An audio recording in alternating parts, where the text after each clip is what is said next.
Bible in a Year, the Message Version, March 12. Numbers chapter 16, verse 41 through chapter 18, verse 32. Grumbling broke out the next day in the community of Israel, grumbling against Moses and Aaron. "You have killed God's people." But it so happened that when the community got together against Moses and Aaron, they looked over at the tent of meeting, and there was a cloud, the glory of God, for all to see. Moses and Aaron stood at the front of the tent of meeting. God spoke to Moses, "Back away from this congregation so that I can do away with them this very minute." They threw themselves face down on the ground. Moses said to Aaron, "Take your censer and fill it with incense, along with fire from the altar. Get to the congregation fast as you can. Make atonement for them. Anger is pouring out from God. The plague has started." Aaron grabbed the censer, as directed by Moses, and ran into the midst of the congregation. The plague had already begun. He put burning incense into the censer and atoned for the people. He stood there between the living and the dead and stopped the plague. 14,700 people died from the plague, not counting those who died in the affair of Korah. Aaron then went back to join Moses at the entrance to the tent of meeting. The plague was stopped. God spoke to Moses, "Speak to the people of Israel. Get staffs from them, 12 staffs in all, one from the leader of each of the ancestral tribes. Write each man's name on his staff. Start with Aaron. Write Aaron's name on the staff of Levi, and then proceed with the rest. A staff for the leader of each ancestral tribe. Now, lay them out in the tent of meeting in front of the testimony where I keep appointments with you." What will happen next is this: the staff of the man I choose will sprout. I'm going to put a stop to this endless grumbling by the people of Israel against you. Moses spoke to the people of Israel. Their leaders handed over 12 staffs, one for each leader of the tribe, and Aaron's staff was one of them. Moses laid out the staffs before God in the tent of testimony. Moses walked into the tent of testimony the next day and saw that Aaron's staff, the tribe of Levi, had in fact sprouted buds, blossoms, and even ripe almonds. Moses brought out all the staffs from God's presence and presented them to the people of Israel. They took a good look. Each leader took the staff with his name on it.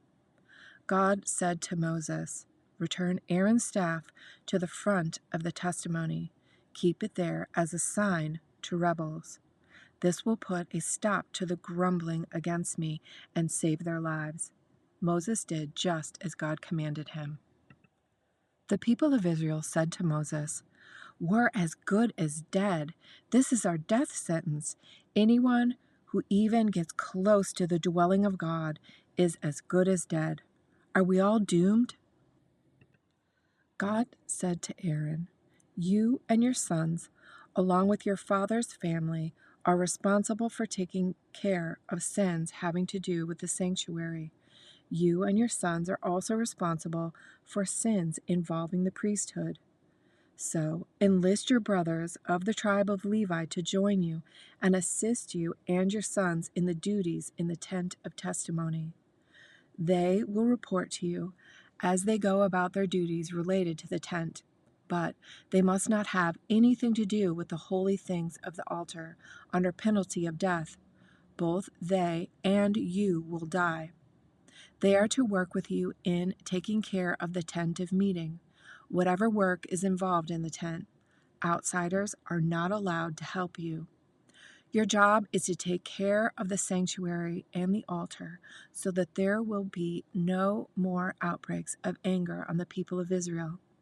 I personally have picked your brothers, the Levites, from Israel as a whole. I'm giving them to you as a gift of God to help with the work of the tent of meeting. but only you and your sons may serve as priests, working around the altar and inside the curtain. The work of the priesthood is my exclusive gift to you. It cannot be delegated. Anyone else who invades the sanctuary will be executed. God spoke to Aaron, I am personally putting you in charge of my contributions, all the holy gifts I get from the people of Israel. I'm turning them over to you and your children for your personal use. This is the standing rule. You and your sons get what's left from the offerings, whatever hasn't been totally burned up on the altar, the leftovers from grain offerings, absolution offerings, and compensation offerings. Eat it reverently. It is most holy. Every male may eat of it. Treat it as holy. You also get the wave offerings from the people of Israel. I present them to you and your sons and daughters as a gift. This is a standing rule. Anyone in your household who is ritually clean may eat it. I also give you all the best olive oil, the best new wine, and the grain that is offered to God as the first fruit of their harvest. All the first fruit they offer to God are yours. Anyone in your household who is ritually clean may eat it. You get every totally devoted gift. Every firstborn that is offered to God, whether animal or person, is yours, except you don't get the firstborn itself, but its redemption price. Firstborn humans and ritually unclean animals are brought back, and you get the redemption price. When the firstborn is a month old, it must be redeemed at the redemption price of 5 shekels of silver, using the standard of sanctuary shekel, which weighs 20 gerah. On the other hand, you don't redeem a firstborn ox, sheep, or goat. They are holy. Instead, splash their blood on the altar and burn their fat as fire gift, a pleasing fragrance to God. But you get the meat, just as you get the breast from the wave offering and the right thigh, all the holy offerings that the people of Israel set aside for God. I'm turning over to you and your children. That's the standard rule, and includes both you and your children, a covenant of salt, eternal and unchangeable before God. God said to Aaron, You won't get any inheritance in land, not so much as a small plot of ground. I am your plot of ground. I am your inheritance among the people of Israel. I'm giving the Levites all the tithes of Israel, as they pay for the work they do in the tent of meeting. Starting now, the rest of the people of Israel cannot wander in and out of the tent of meeting. They'll be penalized for their sin, and a penalty is death. It's the Levites and only the Levites who are to work in the tent of meeting, and they are responsible for anything that goes wrong. This is the regular rule for all time. They get no inheritance among the people of Israel. Instead, I turn over to them the tithes that the people of Israel present as an offering to God. That's why I give the ruling. There are to receive no land inheritance among the people of Israel. God spoke to Moses. Speak to the Levites. Tell them, when you get the tithe from the people of Israel, the inheritance that I have assigned to you, you must tithe that tithe and present it as an offering to God.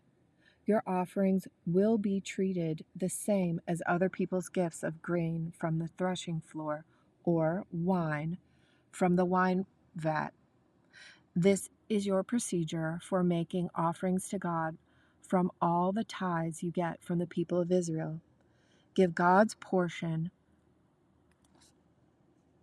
from these tithes to Aaron, the priest. Make sure that God's portion is the best and holiest of everything you get. Tell the Levites, when you offer the best part, the rest will be treated the same as grain from the threshing floor or wine from the wine vat that others give. You and your household are free to eat the rest of it any time, any place. It is your wages for the work at the tent of meeting. By offering the best part, you'll avoid guilt. You won't desecrate the holy offerings of the people of Israel, and you won't die. Mark chapter 16, verse 1 through verse 20. When the Sabbath was over, Mary Magdalene, Mary the mother of James, and Salome brought spices so they could embalm him. Very early on Sunday morning, as the sun rose, they went to the tomb. They worried out loud to each other, "Who will roll back the stone from the tomb for us?" Then they looked up, saw that it had been rolled back. It was a huge stone, and walked right in. They saw a young man sitting on the right side, dressed all in white. They were completely taken back, astonished. He said, "Don't be afraid. I know you're looking for Jesus, the Nazarene, the one they nailed on the cross. He's been raised up. He's here no longer. You can see for yourselves that the place is empty. Now, on your way, tell his disciples and Peter that he is going on ahead of you to Galilee. You'll see him there, exactly as he said." They got out as fast as they could, beside themselves, their heads swimming, stunned. They had nothing and said nothing to anyone. After rising from the dead, Jesus appeared early on Sunday morning to Mary Magdalene, who he had delivered from 7 demons. She went to his former companions, now weeping and carrying on, and told them. When they heard her report that she had seen him alive and well, they didn't believe her. Later, he appeared, but in a different form, to 2 of them out walking in the countryside. They went back and told the rest, but they weren't believers either.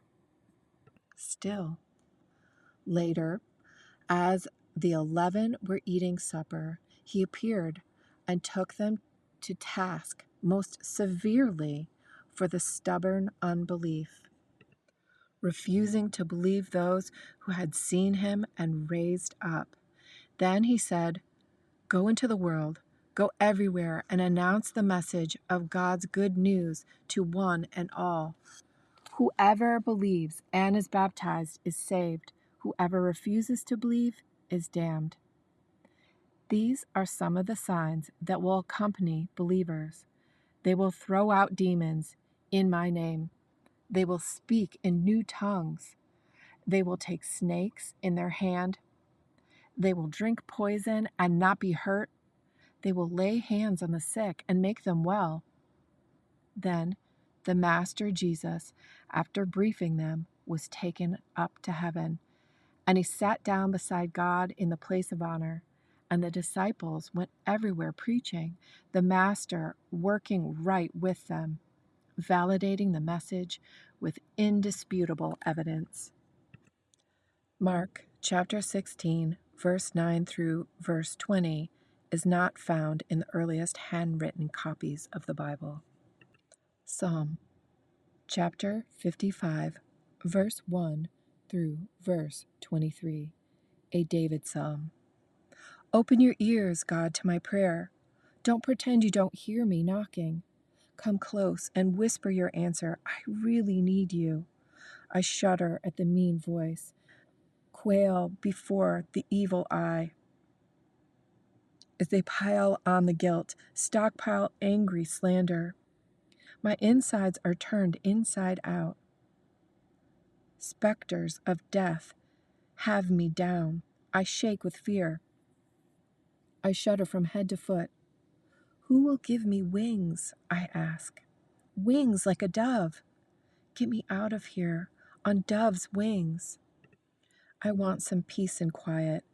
I want to walk in the country. I want a cabin in the woods. I'm desperate for a change, from rage and stormy weather. Come down hard, Lord, slit their tongues. I'm appalled how they split the city into rival gangs, prowling the alleys day and night, spoiling for a fight, trash piled in the streets. This isn't the neighborhood bully mocking me. I could take that. This isn't a foreign devil spitting invective. I could tune that out. It's you. We grew up together. You, my best friend. Those long hours of leisure as we walked arm in arm. God, a third party to our conversation. Haul my betrayers off alive to hell. Let them experience the horror. Let them feel every desolate detail of a damned life. I call to God. God will help me. At dusk, dawn, and noon I sigh deep sighs. He hears, He rescues. My life is well and whole, secure, in the middle of danger. Even while thousands are lined up against me, God hears it all, and from His judge's bench puts them in their place. But, set in their ways, they won't change. They pay Him no mind. And this, my best friend, betrayed his best friends. His life betrayed his word. All my life I've been charmed by his speech, never dreaming he'd turn on me. His words, which were music to my ears, turned to daggers in my heart. Pile your troubles on God's shoulders. He'll carry your load. He'll help you out. He'll never let good people topple into ruin. But you, God, will throw the others into a muddy bog. Cut the lifespan of assassins and traitors in half. And I trust in you.